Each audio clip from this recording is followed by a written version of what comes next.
We are starting off today's event with a panel discussion featuring some of the biggest luminaries of the industry to talk about how they see the budget and its impact and implications on the nation and its economy. Can we give our panelists a big round of applause?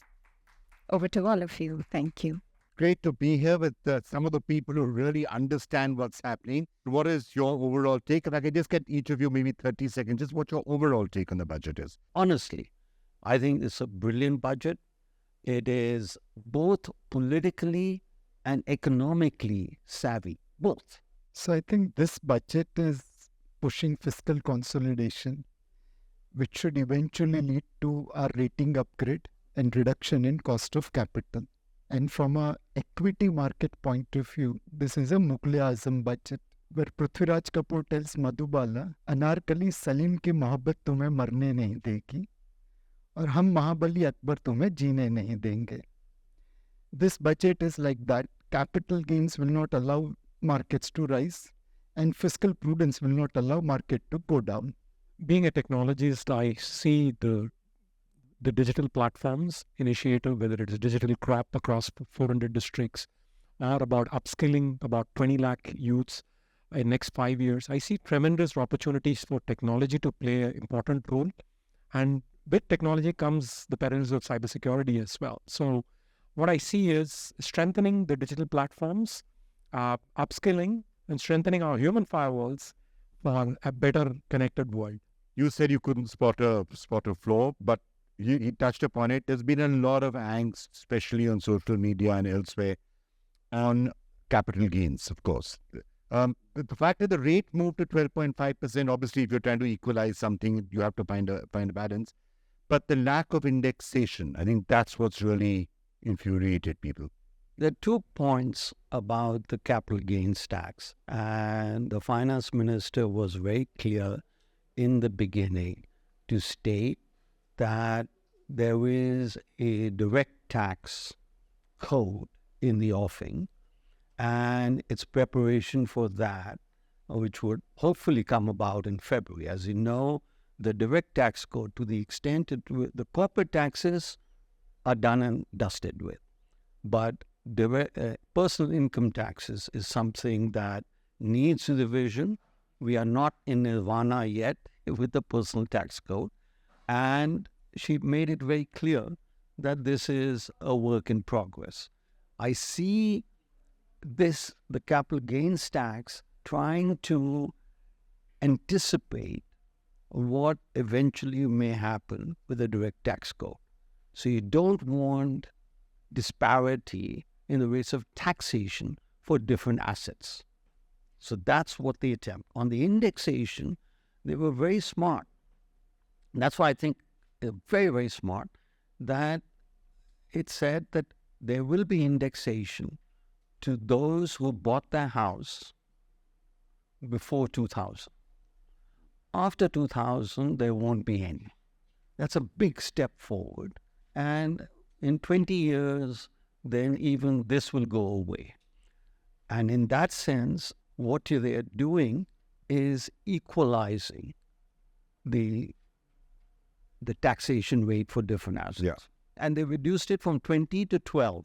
So some people, there have been multiple calculations done. And on the question of indexation and whether people are better off or worse off, it depends entirely on the assumptions that you're making. So if there's been a lot of growth, if things have grown very, very fast, then you'll probably be better off. So, for example, somebody investing in international equity or unlisted equity, that's an equalization which the startup sector has been asking for a long time. So it depends on what sort of growth you're expecting, whether you're better off or worse off. So that's the price you pay for simplification. There are some winners, some losers. But my request will be, let's remember the proverb which says, the last straw on the back of the camel. The capital markets, when you are evaluating, please evaluate in terms of dividend distribution tax, buyback tax, STT, and capital gains.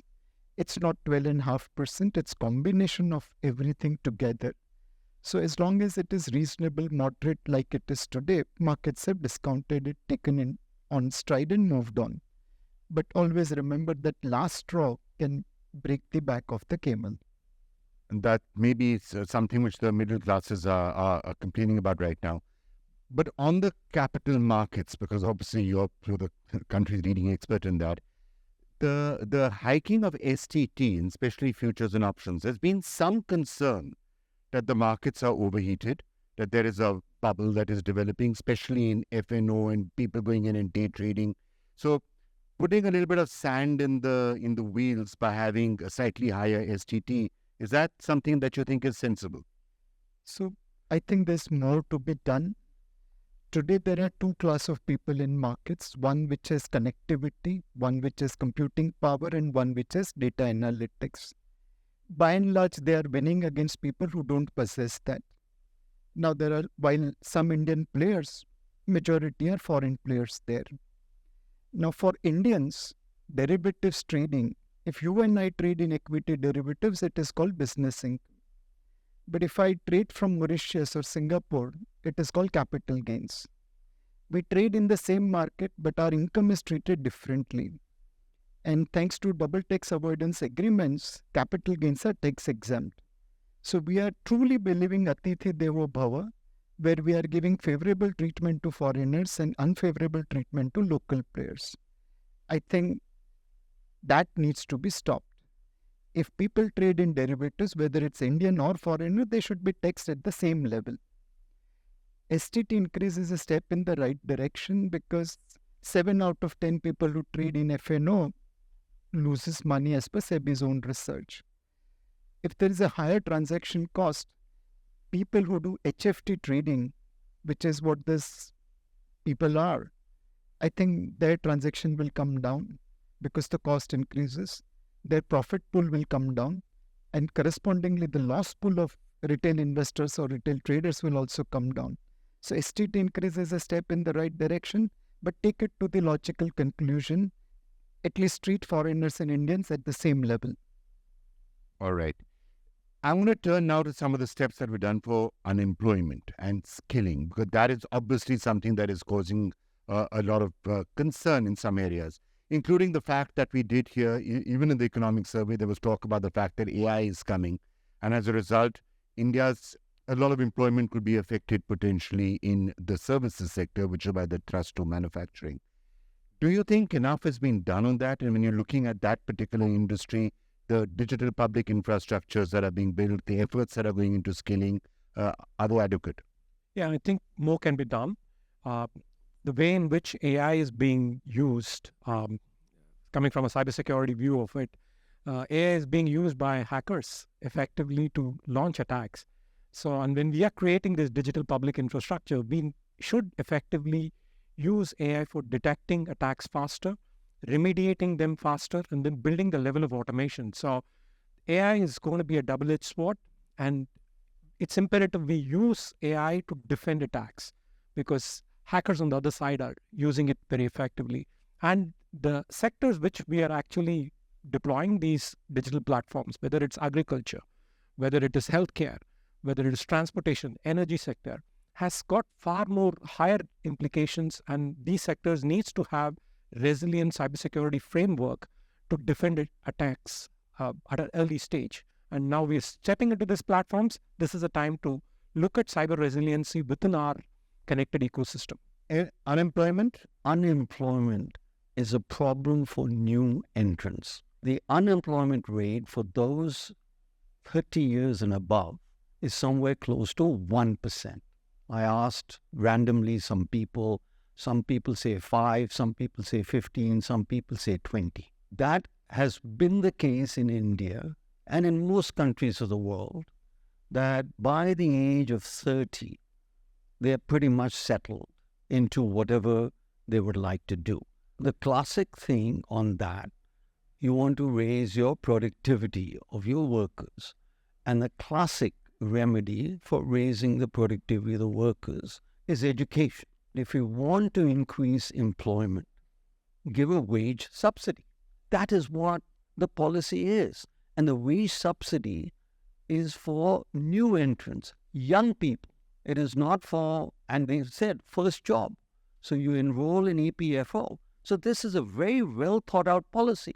There is a problem of unemployment for those below 30. And But that's some about people are asking that 500 of the top companies have to accommodate 1 crore potential interns. That works out to almost 5,000 or 10,000 per company, which would be tough to do. So you'd have to get other companies to come in and do it. Yeah, no, so across the board, all the three schemes are oriented towards a wage subsidy.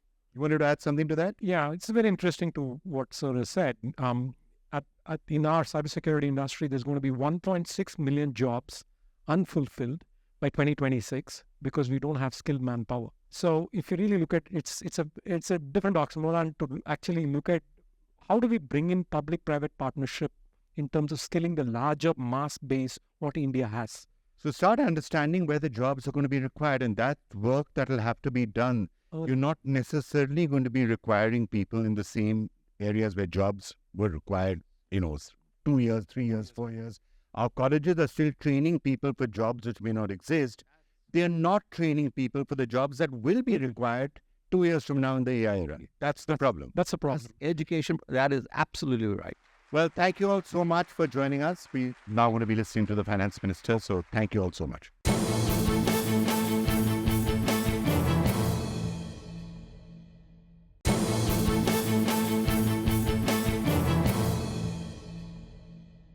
Ladies and gentlemen, first budget of this government, the third term of Prime Minister Modi, builds on his commitment to growth, inclusion, and next generation reforms.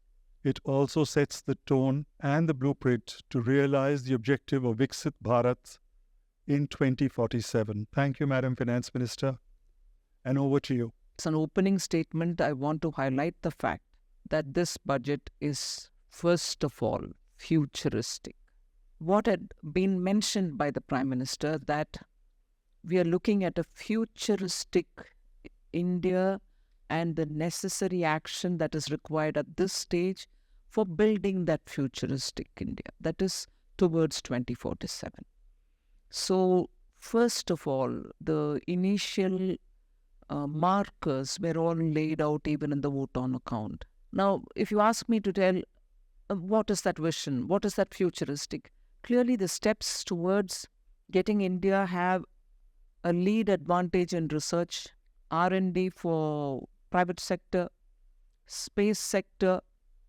Money has been given and a plan has been drawn where it is not just going to be government, it will also be bringing in small and big players to come into this area, and for which government will support, equally placing emphasis on Industry 4.0, readiness of our youth for it. If not, how are we going to bring that kind of a dimension in skilling them, not just skilling them in the old traditional, old India's requirements, but the new industry's requirement for skilling. We did not touch on factor reforms, although we've been talking about it, but now we've specifically said what are the few for land-related matters, what are the few for capital-related matters. So factor reforms have really taken a big place in this budget. And in that, of course, a lot of work has to be done together with the states. We've even indicated as to how we are possibly engaging with the states to seek them to be on board on these kind of reform steps. Other than that, of course, we are looking at data and data-related urgency, with a sense of urgency, data-related work that we have to do, and the benefits of use of data are also being highlighted in this budget. Of course, we are still continuing with the emphasis on infrastructure, public expenditure to build public utilities and also greater connectivity and so on. So when people repeatedly ask me about, but what about rural distress? What about rural consumption demand? What about small savings? I think we repeatedly have explained that if government puts a rupee somewhere, the multiplier effect is what is going to have a spin-off in every one of these areas. So there's no way in which I change the course and say, all right, all these, while when we're coming out of COVID, we placed emphasis on CapEx and public expenditure. Now we are changing tack because everybody is worried about, all of us want to have development reaching every corner of the country, for which I need to take connectivity, not just road, but also digital connectivity to every corner of the country, so that even before people understand that they have to come to the city for something, they know what it takes to do business with different parts of the country, inclusive of their own state capitals and so on. So there has been a comprehensive look at the kind of things that we can start off with, and that is where this budget, although it pertains to the rest of the 8 months, it indicates the direction of the next 5 years and then go further. One thing which, because all of you are in industry, most of the audience here understand the emphasis that we'll have to lay on fiscal prudence, transparency in governance. We have very clearly indicated, and our fiscal deficit number could have been retained at 5.1. You wouldn't have been unhappy. But I'm sure when we showed that we are conscious, every moment conscious, that one, we need to have the bang for every buck that we spend, but equally, we also have to handle the macroeconomic issues with a greater sense of responsibility. I will open up this question answer to the floor. Honorable Minister, in the budget you mentioned that nuclear energy is expected to form a significant part of the energy mix for a Viksit Bharat. So my question is, how do you foresee the private sector participating? And what would be the mechanics of the private sector participation? This is something that we are very excited and enthused about, and I'd love to learn more. For a growing India, and at the speed with which we are growing, and we aspire to keep that momentum, the energy mix has to be diversified. And that is the reason why, despite our clamor to do things to meet and keep up every commitment given in Paris or in Edinburgh, we are going in that route. But beyond that, also, there's so much to do, and that is where the nuclear energy subject comes to play. And with this mention, we expect the private sector also to engage with the government, with the atomic energy, with Baba Atomic Park, and get an understanding of it. We would actively encourage private sector participation. Madam, my question was more around the fact that there's so much mention of energy transition in the budget and such a massive focus on renewable energy by Modi ji. But the GST on wind and solar is at 12%, and majority of the inputs are at 18%, leading to a lot of accumulation, and the cost of power is actually going up because of that. So it was a request and a suggestion, if we could correct the inverted duty structure, that would reduce the cost of power.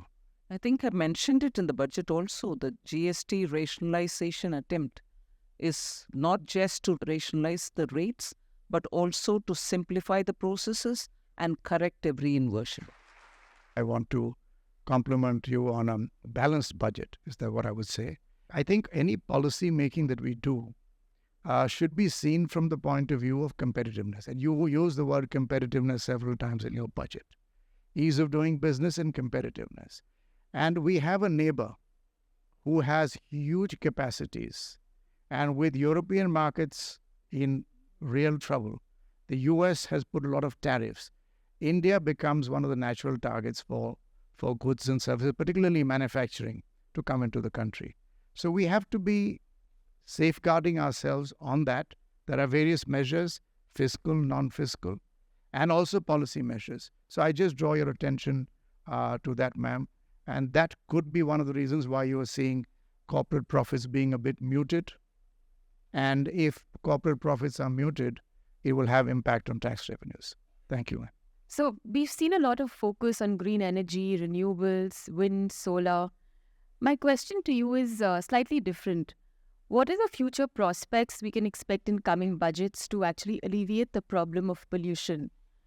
This directly impacts not even the youth, but the children that we have today who will be the youth tomorrow. So is there scope in this for private-government partnership to actually help alleviate this problem?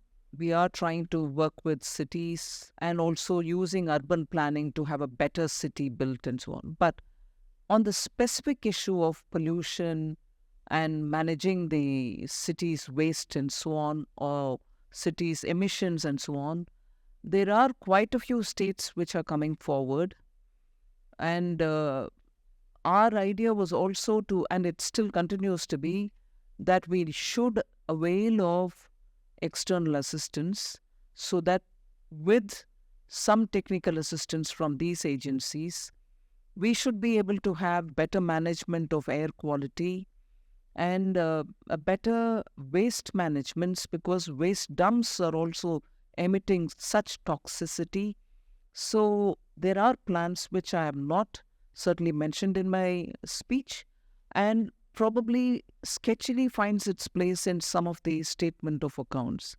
But yes, from this year you will see a lot of such programs which center together with some states will be doing it. I am not picking and choosing the states. States which come voluntarily, we are working with them. Could you consider setting up a GST type of councils? There are 5 or 7 areas, actually there are 6 areas exactly, which would really benefit from a combined working of states and center, regardless of the politics behind the governance of each of them. And that could give us a fairly good implementation of the ideas as they are designed in your budget or policies other than the budget. Would you consider bringing back agriculture? So that was an amazing policy that got announced, which unfortunately faced amazing resistance.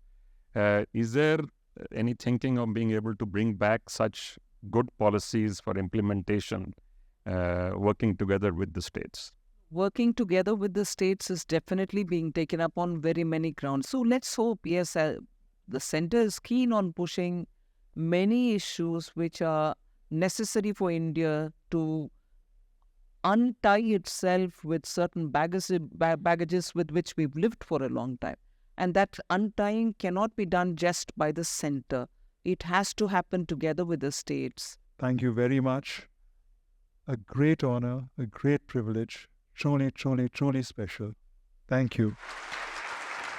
I think it is definitely futuristic. The focus on cancer drugs was good. We're grateful for that. But I'm looking forward to more, because healthcare really needs support. It needs impetus. It does not matter whether it's the private sector or the public sector. Everybody has to work together on a concentrated pathway. And the healthcare really needs it, because we are a country of 1.4 billion. And the rise of disease is huge, and people are still not able to find economically accessible norms for healthcare. And I think that would be really gratifying if we can see more of that in the future. If you really look at, the government has really done a commendable balanced budget around creating public digital infrastructure for better access and efficiency. And as we open up these digital platforms, whether it is in farming, agriculture, healthcare, transportation and energy sector, they need to be secured end to end. And this is where cybersecurity for digital platforms makes an important part, whereby these platforms are in a better position to serve the country safe for better scale and efficiency. This budget achieves trinity of impossible. On one side, it is making funds available for investment from 9,50,000 crore to 11.11 lakh crore. It's nearly all-time high of 3.4%. Second, this budget focuses on employment generation through skills and incentive.